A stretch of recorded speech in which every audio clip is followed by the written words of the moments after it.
Gusto ko nang bumitaw. Ay Ali, sige na dong, bitaw na dong.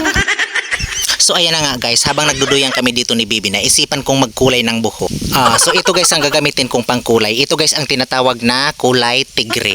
Kulay tigre ang napili ko guys kasi gusto ko medyo mabangis ang kulay natin ngayong araw na ito. So titingnan natin mamaya guys pag pagkatapos natin maligo kung ano ba talaga ang kakalabasan ng kulay na ito. O sa mga magtatanong dyan, sabihin nyo na naman, saan ba nabili ang pangkulay na yan? Nabili ko lang to guys sa bangkita kasi alam nyo naman gusto ko makalbo ako. Gusto ko yung pinipili ko lang dyan sa bangkita yung mga piki-piki para naman makalbo tayo. O, diba?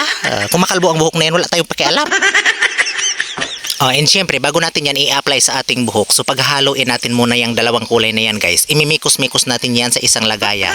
So tapos ito muna ang kulay itim, tapos isusunod natin ang kulay puti. Yung dalawa na yan, paghahalo-haluin natin yan, tapos pagkatapos nyan, imimikos-mikos natin bago natin ipapahid-pahid yan sa ulo natin hanggang sa malagyan ang lahat ng buhok. Sige, hala, sige lang dong, pahid lang dong. So mamaya, titingnan natin kung ano ang kakalabasan ng itsura na ito guys pagkatapos natin dyan magpahid-pahid. Syempre dito ako nagkulay sa ilalim ng mangga kasi sabi nila pag dito tayo nagkulay sa ilalim ng mangga, effective match. Titingnan natin mamaya guys pagkatapos natin maligo kung effective nga ba talaga yan guys. Tapos na ako magpahid-pahid, mamaya maliligo na ako, samahan ninyo ako.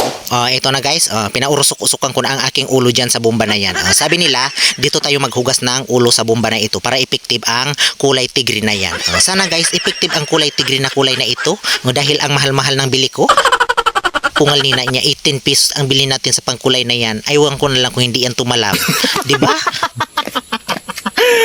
So ayan na nga guys ang kinalabasan ng buhok na yan. Burgundy red pala guys, hindi naman kulay tigre. Tapos itong mga katrabaho ko sobrang naa-amaze dyan sa kulay ng buhok ko. Yan ang mga katrabaho ko guys na mga alinganga. Silip-silip din sila sa camera kasi gusto nila dyan maging extra.